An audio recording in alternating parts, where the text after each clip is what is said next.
Okay, YouTube, if you came here trying to figure out how to reset your maintenance light or service light on your Volkswagen, you came to the right spot. So what we got here is a Volkswagen Passat. It's 10:05 a.m. where I'm at. I'm going to show you how to reset the maintenance light. So on the steering wheel, you'll see that it's got these buttons on the right hand side. Let me just give you a little reference here. What you're going to do is you're going to scroll through using these two buttons here.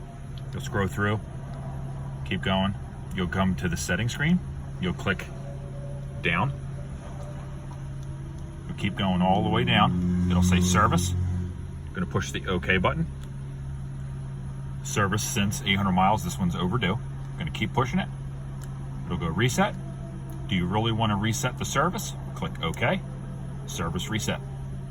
And just to verify, go back up to info, service in 10,000 miles. Real easy peasy. Any questions, or if you want me to do another video on other types of resets, leave a comment in the section below. Thanks, guys.